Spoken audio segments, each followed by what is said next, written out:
Hey everyone, today I'm going to be giving my thoughts and opinions on the Loch Ness Monster.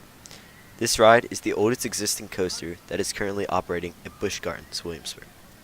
The ride is located in the Scotland section of the park, which is very close to the main entrance. The ride is famous for its classic dive over the Rhine River and its interlocking loops, which are the only ones left in the world. The coaster was built by Arrow in 1978. As with most Arrows, you experience some headbanging and rattles which make the ride somewhat uncomfortable. However, this is still a very fun ride. The ride begins by exiting the station and proceeding up the lift hill. Once you reach the max height of 130 feet, you turn to the right and plunge down a 114-foot drop, reaching the top speed of 60 miles per hour. After this, you ascend on the other side of the river, proceed into a turnaround, and then drop back down into the river and enter the first of the two interlocking loops. After the loop, you climb out of the valley and enter the helix. Once you finish the helix, you ascend into the second lift hill, turn to the right, and drop into the second of the two loops. Then you ascend a small banked hill into the brake run. Overall, this is a pretty solid ride. It does bang you around a bit and has, some uncomfortable moments. However, it does have a lot of charm, and it's a classic. I did rank it further back compared to the other rides at the park, but overall, it's still a very solid ride and complements the lineup at Busch Gardens. I will say my favorite parts of the ride are probably the drop and the two loops. Now, the loops, there is a decent amount of headbanging, which I thought there would be less, and I was sad to find out there was more. However, it's not as bad as some of your other Arrows, such as Vortex or Anaconda. And the helix is actually pretty surprising. It being in the dark just kind of adds another element to it, so it's not just a plain old helix. Because most times helixes are really boring and things like that, but this is actually pretty exciting, in my opinion at least.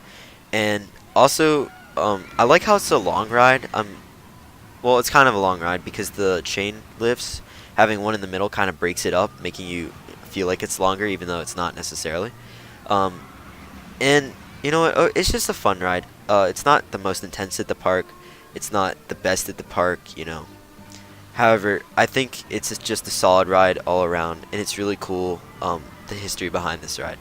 I think that's what makes it special. That's what makes it unique.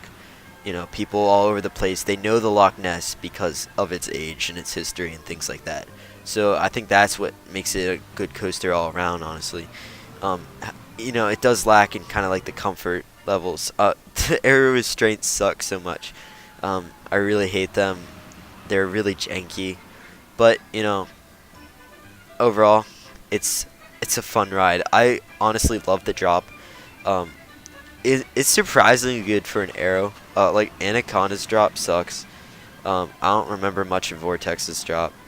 So, compared to those and some of the other ones out there, it has a really fantastic drop, and the setting of the whole ride is super, super nice. Also, the operations were pretty good, pretty average, honestly. Busch Gardens does a good job of that. And the theming, there's less theming in like the actual station and some of the queue house, but around the coaster, there's a couple things which it's Busch Gardens, so they always do a pretty good job at theming.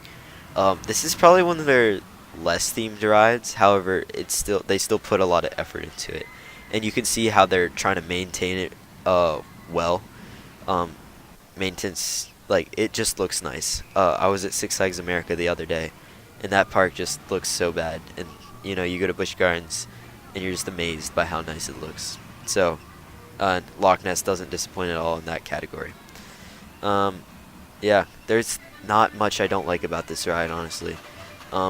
The headbanging would probably just be the main thing. But besides that, it's great. And the headbanging, honestly, is kind of what puts it further back. Also, it doesn't, it kind of has a basic layout, but not at the same time. But it's an Arrow, so for the Arrows out there, this is one of the better ones. But thanks for watching, guys. See you next time.